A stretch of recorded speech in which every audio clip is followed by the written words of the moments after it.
Hello everyone. I just want to do a short video this morning. We're still in the coronavirus. I'm going to be in 1 Corinthians, the second chapter. I'm going to read verse 1 through 10. If my allergies will let me this morning, I'm having a little trouble. But it says, "And I, brethren, when I came to you, came not with excellency of speech or of wisdom, declaring unto you the testimony of God. For I determined not to know anything among you save Jesus Christ and Him crucified." I don't have the excellency of speech, but I got the excellency of heart, I think, where my heart is with you, wanting to help you. Determined not to know anything among you save Jesus Christ and Him crucified. I've went visiting a lot down through the years, and I've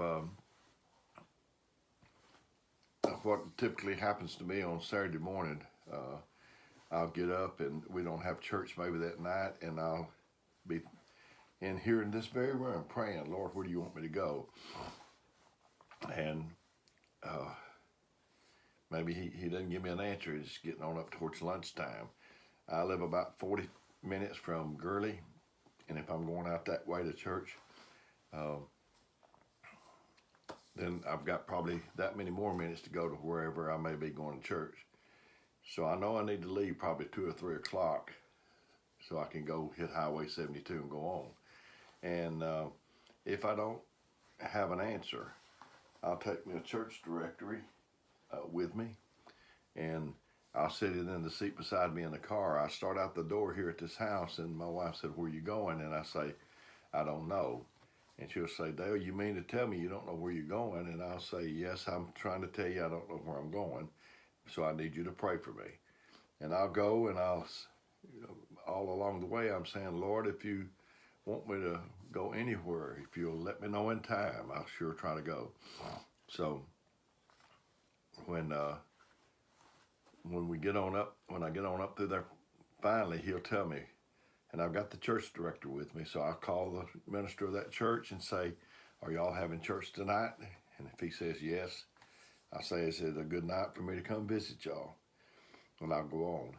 And invariably, not every time, but so many times, it's happened to me that I would go, and whenever they shake hands with me, somebody would say, "I knew you was coming." And I'd say, how did you know I was coming? Because I didn't even know myself. And they said, "Well, I was down praying." I said, "Well, when?" And they say, "About 9:30 this morning." I said, "Well, he just let me know about 2 o'clock. So next time, why don't you call me and save me all of this not knowing." But when I call the minister, I don't ask him anything that's going on at that church. I don't want to know. I want God to help us. It's the same way if somebody calls from our church to talk to my wife. If there's any whiff of trouble in there, I don't want to know anything about it. And he said, "And my speech and my preaching was not with enticing words of man's wisdom, but in the demonstration of the Spirit and of power, that your faith should not stand in the wisdom of men, but in the power of God." Excuse me just a moment here. And then he goes on to say in verse 6, "Howbeit we speak wisdom among them that are perfect, not the wisdom of this world, nor the princes of this world that come to naught.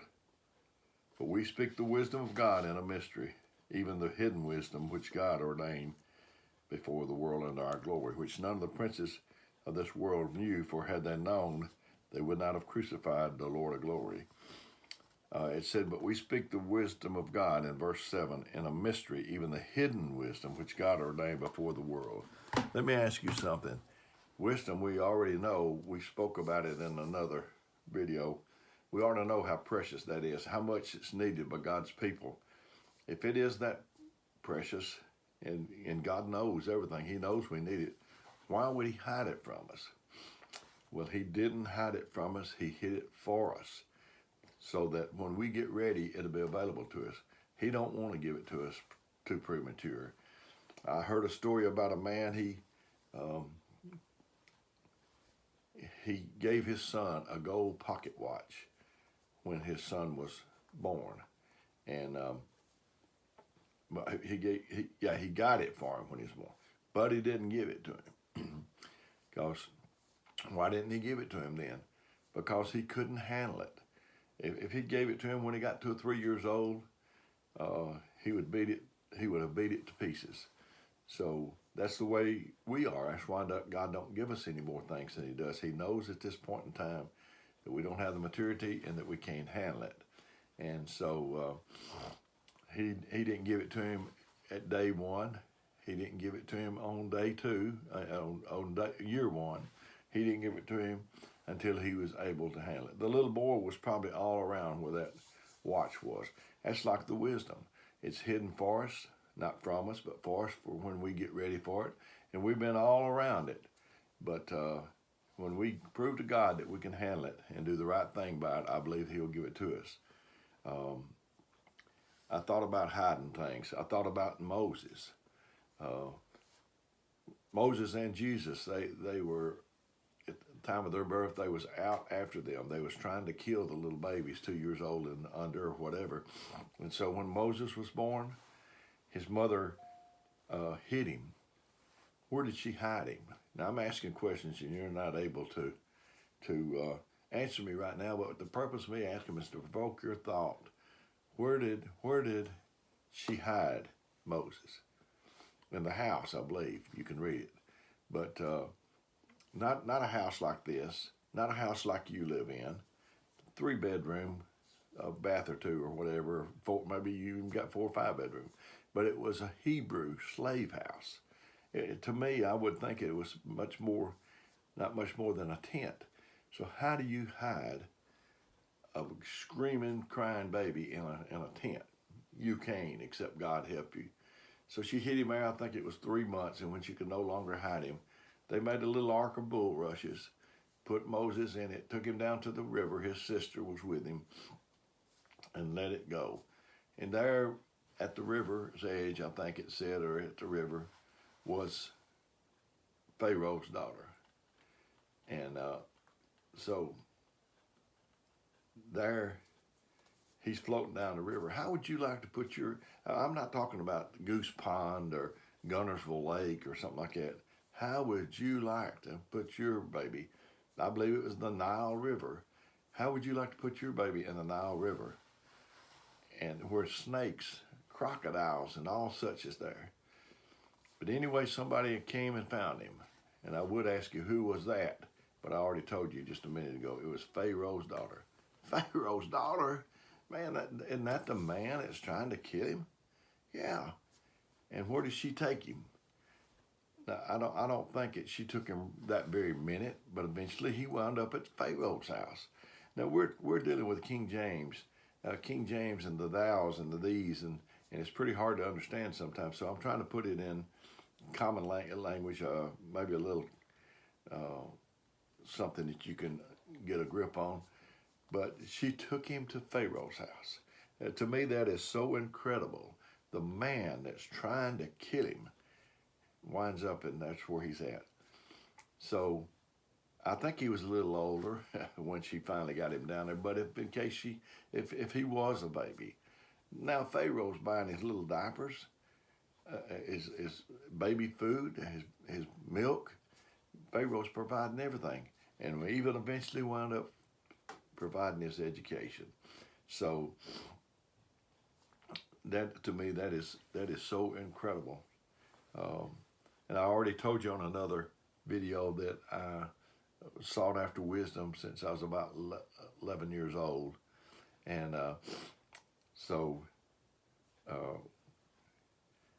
that's what I want is wisdom.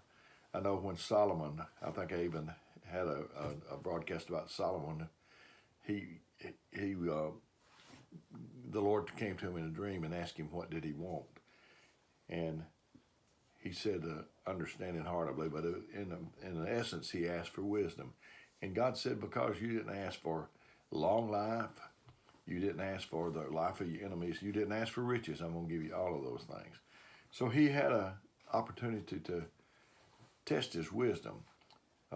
Here comes two women, and they're saying the same story. They're both saying they had this story that they was in the same bed in the same night, and one of the ladies laid on her baby and it died. and she switched it with the one that was the living baby. They both said that, but they was different on who that was that had the living baby. So, so there they was. So there was nowhere he could look. There was no book that he could thumb through, no precedent for Solomon. And he said, bring me a sword. And I'm thinking, bring me a sword? And he said, we'll cut the baby in half. Give half to her and half to her. And the one that it didn't belong to said, that sounds like a good idea to me. Just go ahead and do that. And but the one that said that it did belong to said, don't harm the baby, just give it to her. That's how you know who the baby belongs to. It was very simple. I could have done it from there. And, the baby, to me is that's representing in my mind the church. There's people that they want their way, and if it means splitting the baby in half, they're willing. But a true elder wants what's best for the church. If I had a white mule and painted black stripes on it, would I have a zebra? No. If I had a black mule and painted white stripes on it, I still wouldn't have a zebra. You can tell me you're an elder, but what I judge is if you're looking out for what's good, best for the church. Wisdom comes from revelation. Knowledge comes from information. I want to read this verse here, and then it says, verse 9, it says, it's written, I have not seen neither nor ear heard, neither have entered into the heart of man the things which God hath prepared for them that love him. I struggle with that scripture, with that verse. I have not seen, neither ear heard,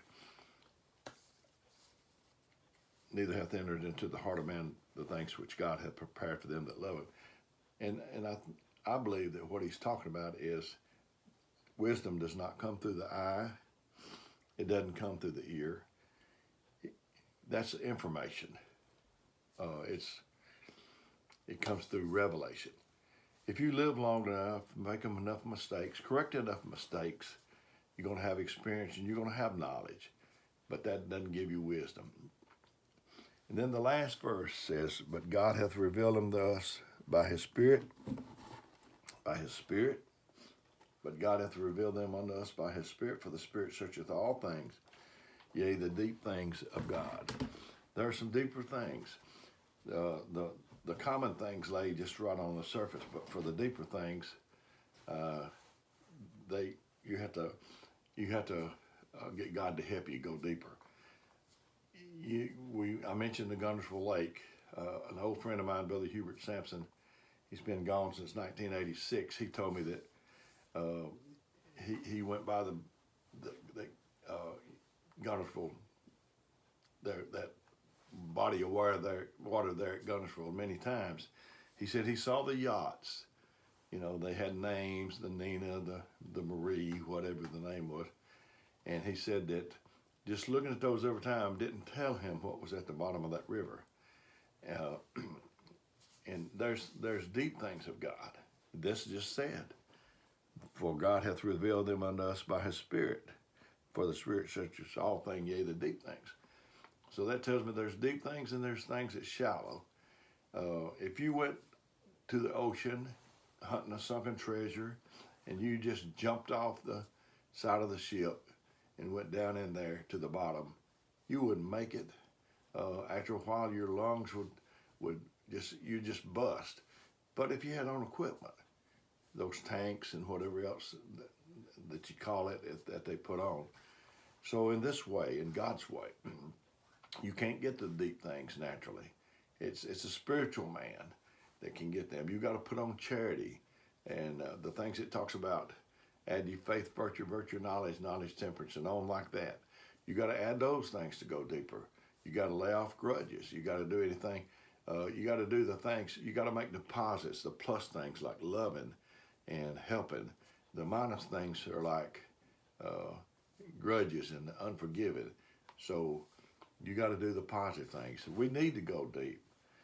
But I'm going to warn you, ever like that Nintendo game that me and my grandson played. Every level has a new devil. You on the surface you don't encounter all that, but when you start going deep and investigating what God's got for us, you're going to see those things. And so that's the deep things of God. I'd like to investigate some of those deep things of God. Um, the hidden wisdom. I know my dad. He taught me two valuable lessons. He never did. He wasn't a churchgoer. He didn't live right, but he taught me two lessons. One of them was not to make fun of anybody, and then he didn't like bragging, so he passed that on to me. We were at a basketball game. We didn't go to church. I don't know how old I was, 9 or 10 or whatever. And there was a man out there. There was a basketball player. He had the biggest ears that I'd ever saw. And so I said, "Look at old Dumbo, one with the big ears. Looked like he could fly away." And I'm telling you, my dad didn't live right. He grabbed me by the collar. And I believe that if there hadn't been so many witnesses in there, that I would have been in trouble. No telling what would have happened to me. And he told me, "Don't you ever make fun of anybody again. They can't help it. And you're fortunate what you got, and they're unfortunate what they got, and don't make fun of anybody again." And I tried to follow that rule. I tried to always gravitate towards the underdog, the people that's without. And so then the other one he taught me was not to brag. My dad worked for the government, and they'd send a little form home. I guess they got some kind of something for the schools if your dad worked for the government. I'm not quite sure. But at any rate, they sent it home and it asked these questions. My mother helped me fill it out. I didn't know what my dad did. And I asked him, I said, "What do you do, Dad?" And he said, "Just tell him I'm a janitor," because he wasn't a bragging type. And my mother, I asked her, I said, "Is Dad a janitor?" And she said, "No. He was a property and supply clerk, I think." And then I got on up bigger. And about the 11th grade, I got pretty brave, and I asked him myself about it. I said, "Dad, are you still a property and supply clerk?" And he was a contracts administrator and had been for a few years. He just didn't brag. And I don't like bragging. I try not to do it myself because it's not good at all. And so I thank God for everything this morning. It's as well with me as it is, and I hope it is with you. If there's anything I can do for you, I'd be more than happy to if God would help me and show me what you need. Or if you want to tell me a scripture that you would like for me to use sometime, if I can get God to help me. If I can't, now there's no sense in it. But other day, a man asked me to speak on a certain scripture, and I told him if I could get God to help me with it, and I believe he did, and so I did for him. So I love you. I love you very, very much. May God bless you.